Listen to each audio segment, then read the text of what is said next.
What up, what up? Bankroll Tim, bet it up. All right, y'all. So, here's what I got going on. Shop business at the house. The colors. Been fighting, trying to get heat out here. So, I made the wood burner. Got it all set up. It's been backfeeding too much, so it's putting too much smoke in here. I know that's not my forte, but yeah, I welded it all up, this and that, and I probably should have went up higher than outside. I should have went higher. It's got to be above the roof line, but like I was saying, them tubes right there, the black pipe has to use black pipe. You can't use the other shit. That is like 20 bucks a tube. Then you got the elbows. So I got 1, 2, 3, 4, 5, 6, 7, 8 with the cap that's outside. 8 pieces, and all of them about 20 something dollars a piece. So spent a lot of money on that. Boom. The other day I had it rolling in here. It was doing good. Out here in the open, out here in the sticks, a lot of wind. This is the northwest corner, or excuse me, this is the southwest corner right here. So that's the south, that's the west. And it's just backfeeding, and then we had it burning real good, and the paint started burning off the top. Then I had to open the garage door, close the garage door, open the garage door, boom. But it's been cold. It's been cold. But went and bought this little thing, another $100 for this, and it takes the little propane tanks. Put it on there, everything. Yeah, it got it up to about 3 degrees warmer in here within about 25 minutes. So it was doing good, it was workable. I mean, I don't need it but to be 50 degrees in here. Like right now, my fingertips are cold, my toes, but I got steel toes on. Anyways, that thing, fumey, which it wasn't supposed to be fumey, but it is fumey. Obviously it's cheap, so you're pushing a lot of propane through it and it's not burning at all. You can't control the fan. So that's most likely gonna go right back in the box and get the fuck out of here. You can see how the shop is a mess, complete mess right now. That is saying, obviously the humidity part of that, I don't know if that is what that's supposed to be. I guess it is, but that's not what it is in here. But that, the temperature is within. Outside, Jaden, what's outside temperature right now? 49. 49? Yeah. Saying it's 49 degrees outside, and it's saying 47 in here. So when I walk outside, it actually feels better outside. So I probably should open the building. Obviously the metal of the building is radiating the cold when it's cold, and when it's hot, it's hot. So yes, eventually I will be framing each wall and insulating it. But it's just a motherfucker to do right now. Like I said, moved into this place, set up everything, all the money I paid to get into this place, and all the money that was lost with all the BS I've had to deal with. Anyways, so now, this house had, this furnace was in the house garage. I don't need the furnace in the house garage. So we brought it out here. It's got the line outside, it's got the regulator outside. It's got the ventilation outside. Waiting for the tank, the propane tank, to get dropped off for that.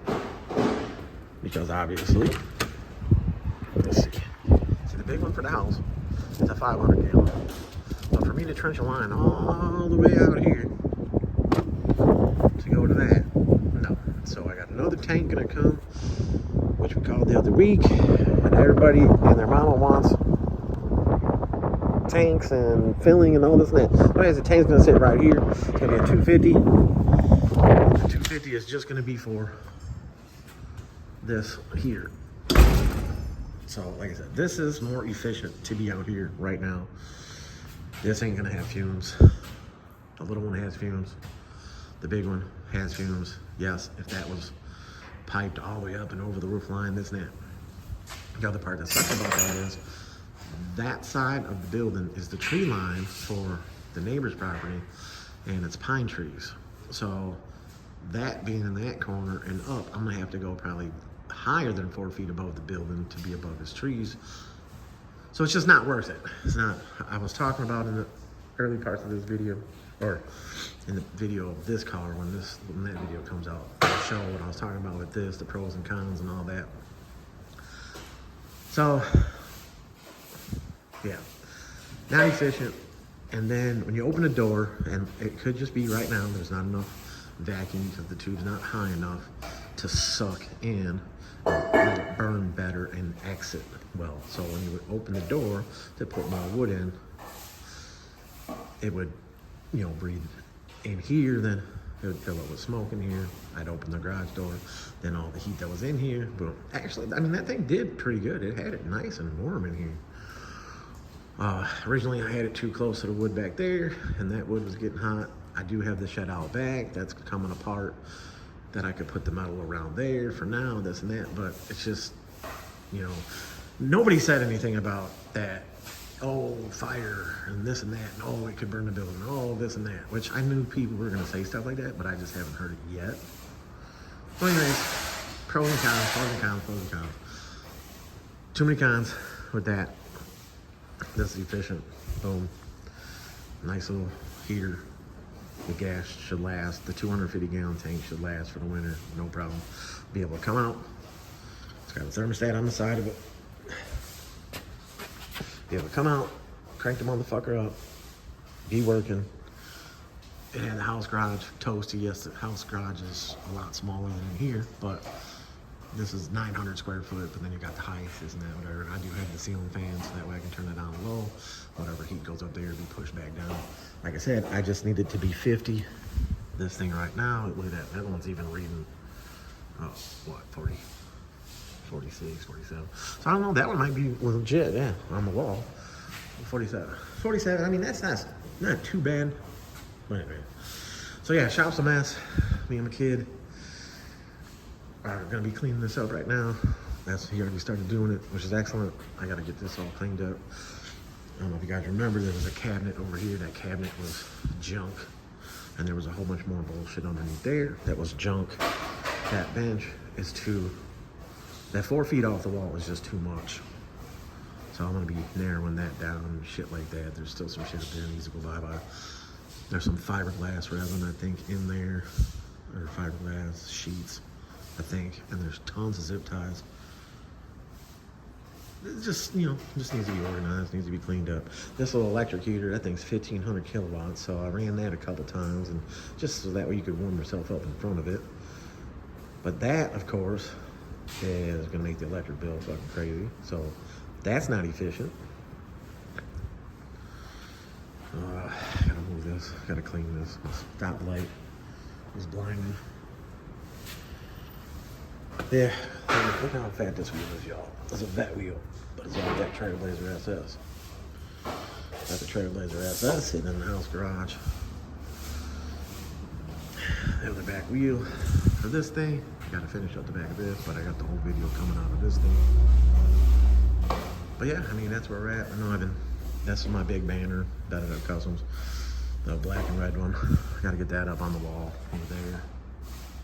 Gotta get this all up here. I only put this stuff on here because I was cleaning out that cabinet, removing shit and throwing shit here and there and thrashing, trying to get this shit all set up, and working on that. So working on that, all the cutting and grinding, was filling up, you know, all this shit.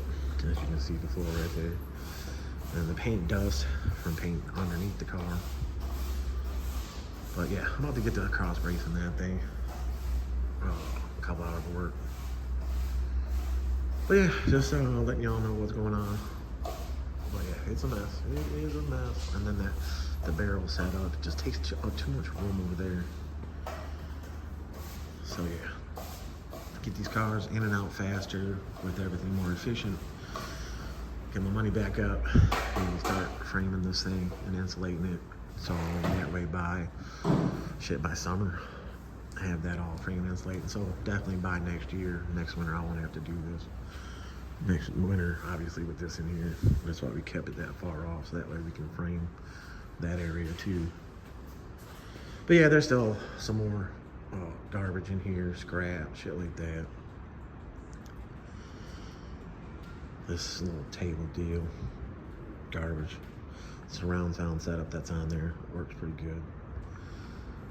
But yeah, all right. I just wanted to give an update on this shit. Some people are probably gonna see the thumbnail and be like, "Oh, look, it's finally." We got all chrome capped lug nuts, 1/2 inch 20 to go on here. Those are just the opens.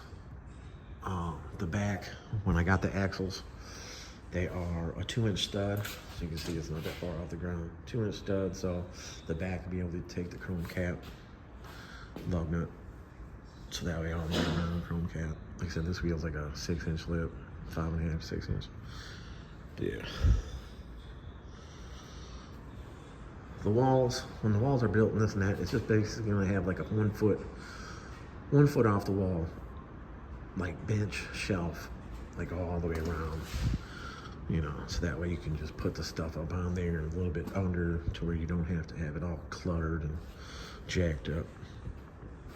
This bench right here, I'm gonna wrap, put a piece of 1/8 inch or 3/16 on top of it, and then cap the sides to make it more like it's just sets on top of the table.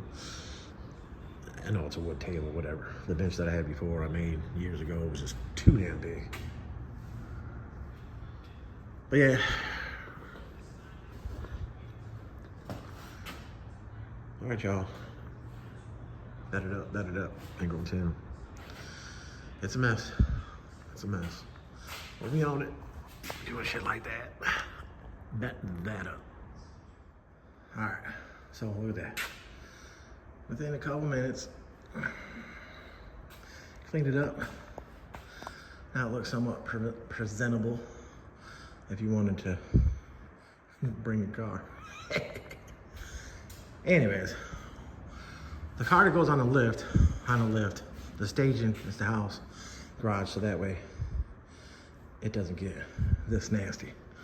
But one car at a time, this one obviously is getting full paint, all that. This one, I'm gonna turn around and I'm gonna put it up on jack stands. And I'm gonna have the back totally open to where I can start building the inner back frame that I wanna build on the inside of the trunk. So yeah, that one's gonna get turned around, cleaned up some more. But what I'm saying with the staging, you know, 2 cars in the house garage, they don't have to see none of this debris, dust, dirt, grime, because, you know, cutting, grinding, the frame, all that, boom, it makes a mess. It makes a big mess. You guys can see the spray foam was only done, expansion foam was only done the other week, and it's pretty dark because all the grinding. I mean, I keep sweeping in here, blowing it out, all that, but it just makes a mess. The rear end's leaking, stuff like that. You know, when you open the cover and you're working on it. See what I'm saying about this thing? I mean, the heat comes out the bottom, but it's electric, so it's got a fan. But it's 1,500 kilowatts. That's a lot of kilowatts. And if you're running this for 5 hours a day or so, 6, that's yeah, not efficient and too much on the electric. The electric for the house really hasn't been that bad out here. My last bill was $131. And when I say I'm broke, I'm like, obviously I'm different. All my bills are paid. I pay my bills, make sure the bills are paid, make sure the house is taken care of, make sure the kids are taken care of, stuff like that, you know. I'm a one income household, so I be taking care of everybody. All the bills are paid. So 131 electric last month. This month might be a pinch more because, like I said, I've been running that. The welder works real good here. I think I was saying that before in the videos. Excuse me. That whip is just temporary, like I said before. The box, it's got a 100 amp breaker in the house that runs out here, and it's got some big ass wires that come out here and come up that tube. And it's 3 wires. So, I mean, maybe it is just 2. But anyways, it's got good electric flow out here. All these lights are LEDs. I got these out of the other shop. I had bought some, and then there were some other ones, but I got these out of the other shop before I left. 1, 2, what was it, 3, 4, 5.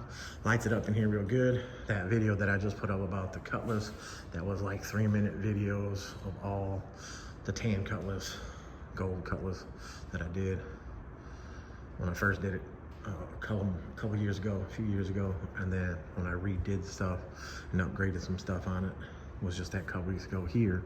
But I pieced that video together over a whole bunch of videos. So the lighting, somebody was saying about the lighting, which yeah, you can, when I went back through that, I was like, holy shit, you can't see nothing in them videos, you know, going up in the wheel well, bam. So this isn't what's gonna stay. I mean, the LEDs, they're just setting on screws. They're not screwed in, they're just setting there. They're actually locked in. But it is pretty bright in here. These high bays are garbage. They got those ones that hang now that are little black, ones that hang a little bit so you can set them wherever. 4 of those in here would light up this whole place. Nasty. So that's another thing on the to-do list. Right now everything's going good with being able to see stuff. But yeah, I know there's other people that watch my videos and they're all about everything that I got going on and looking at things and trying to figure out how they could get out here and, you know, come in and do stuff. Marks. No, I'm just bullshitting. No, maybe I'm not. But anyways, yeah, it cleaned up pretty quick in here. I got this piece of coax, however you say it right now, that's gray. I'm running the box. I got a breaker right there. Then I gotta get this whip off of here. I'm gonna put that in there. I'm gonna run it along the wall. And again, temporary stuff until I get all the walls framed and stuff like that, and be able to run all the conduit on the outside of it, be able to go all the way around, you know. Put outlets, like that one's only got that one outlet over there, one set of outlets. So I'm gonna be able to go all the way to that corner in case working on something in the outside, you want to plug in, you can plug in there instead of plugging. But anyways, maybe 3 outlets on that wall, 3 outlets on this wall, 2 or 3 outlets on this wall. You can run that off of one breaker, 30 amps, something like that, 20 amp, I don't know, whatever.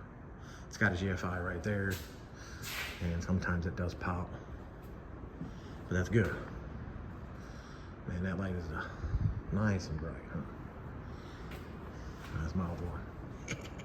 Gotta get those mounted. But yeah, all right. Just letting y'all know. Cleaned it up. Gotta get this cross brace in here and get this one out the door. It's from New York. Owner is in New York and from New York. The car came from New York. I mean, I've had cars come from everywhere for many years. I started, you know, Bedded Up Customs. Like I said, I was laughed at and told it would never work, and big wheel cars would never work, and nobody wants that shit, and that's just the South shit, and this and that. But frame bracing, frame notching, clock and calipers, super drop boxes, everything that I have done and got these builds where they're at, and everybody's copied, was always my idea. The raffling and stuff like that, like I said, years ago, I had that, well, it wasn't my 2000 white Eldorado, it was my wheels on it. And was raffling that car, and that lane that works for Blue over there at Kilmall, he blew the motor up one night, being drunk and stupid. But raffling and shit like that. I mean, yeah, there was plenty of people raffling and stuff like that. But nowadays, building cars and raffling, that's all what I was always trying to do was, you know, get a car, build it, frame notch, frame brace, you know, rear end, whatever. And be able to raffle it, stuff like that. But back to, like I said, super drop boxes, clocking the ends. There's the big brakes out there, you know, you can clock, which you'll see like that green Regal, they put the caliper like down here in the front because of how you can bolt those brackets. This brake, which is, you know, your basic, oh, the hell that kid is right there. You can't clock the end with just bolting. You have to clock the actual housing end. And when you're narrowing the rear end, you're right here. You can just clock the end. Now, too far, I mean, what is too far? If you have a big ass caliper and you want it down here, you want it to be seen, and you're tucking hard as hell and you gotta clear the frame rail, you want it clocked. Again, my idea years ago, we were having a problem with what I say, hey, can we clock the ends? This and that, what if we do this? And I was told, oh, that's fucking stupid, oh, that's dumb, oh, everything that I ever said, oh, it's dumb, oh, this and that. But here they are copying all my style. Take it how you want to take it. If I'm being cocky, this and that. Frame bracing. Why? Why would you want to? There's just no point in it. Mini tubbing. Why? Just put the wheel on it. Who cares if the ass end sits up? Squatting. Why? Why do you want it squat? Why? It looks stupid. Oh, the ass end down on the ground. All this and that. And here they all are doing it. But yeah. Why these aluminum brackets? Why? Why race car stuff? Why? Well, because it's race car stuff. Because that shit works. Because that's where these cars went to. When we were putting them all high in the air, and that, like right here, you know, the stock control arm or stock whatever, which back then lengthened in the stock control arms, but the control arm was mounted here to here. Oh, there's some grease up in there. But and the arms were on such an angle, and then everybody was centering the wheel, and if they were centering the wheel, the rear end would go forward and backwards when it moved. It wouldn't go straight up and down. So then you see the cars were hitting the back corners, and people were overcutting the cars and stuff like that. But we took ours builds all back then down the highway, cruising down the highway, smooth as hell. All these cars right here with these, you know, there's still people out there that don't like these cars, and they still talk shit about these cars with the big rims and this and that. People talk shit about the front frame notch, you know, oh, you're taking the structure away, the strength away, and this and that. No, as long as it's all welded back in right, you're not gonna have a problem. Now, don't get me wrong, they've probably seen plenty of these cars that were done by these hacks out there. Then there's guys that don't believe in frame notch in the front at all. Anyways, bet it up. I'm just gonna yap. It's actually my fingers ain't cold no more. I'm in here moving around, got the blood flowing. Get this cross brace, you know. Not chromoly, some thick stuff. Get that cut, get it up in there, get these frame rails cleaned up. But I want to get the coilover set up in there and the anti-roll all tacked in. So yeah. All right, y'all. Let it up. Bankroll 10. I'm out.